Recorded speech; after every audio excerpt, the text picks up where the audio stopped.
Well, that was anticlimactic. The game was over in the first quarter to me, and essentially before it started in a way, right?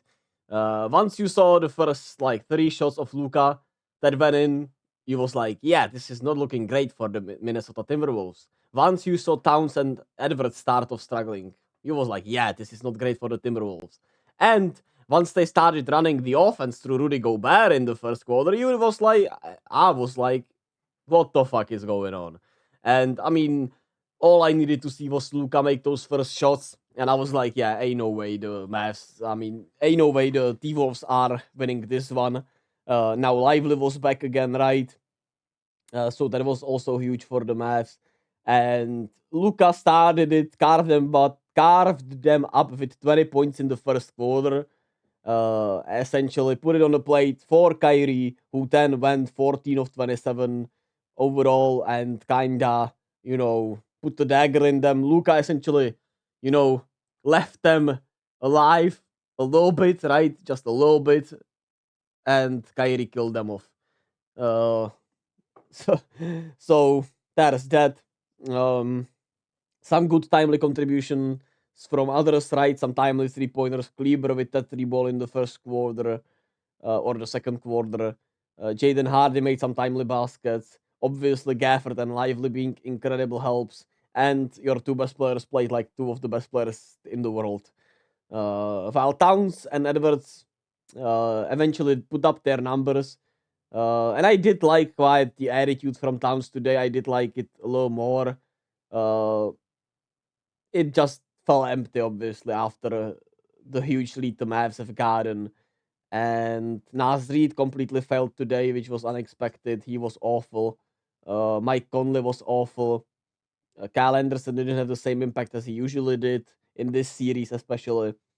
And it all just crumbled apart for the Timberwolves, and they went out sad. They went out sad.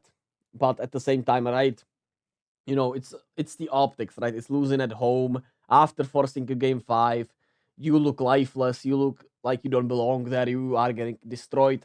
It really felt like the Suns game 7 with with the Mavs few years back. I know everyone made that comparison, right? Anthony Edwards hits a huge 3 pointer to cut the lead to 27 and stuff. So it makes sense. But really impressed with the Mavs, Lively and Gafford, incredible pairing. Of course, at the center position, you have some great defensive role players, great paint protection.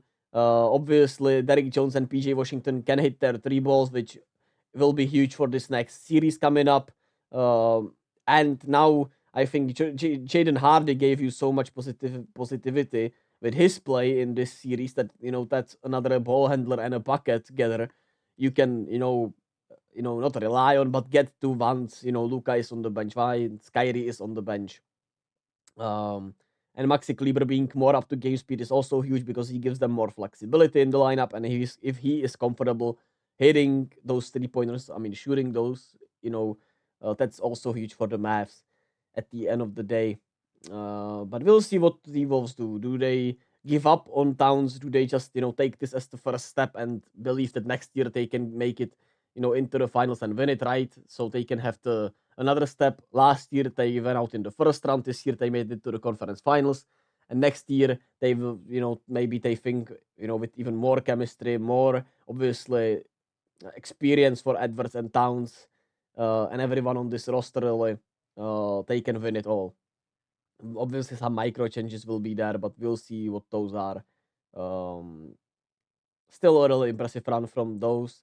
And now we obviously have the final set, which is the Mavs against the Celtics.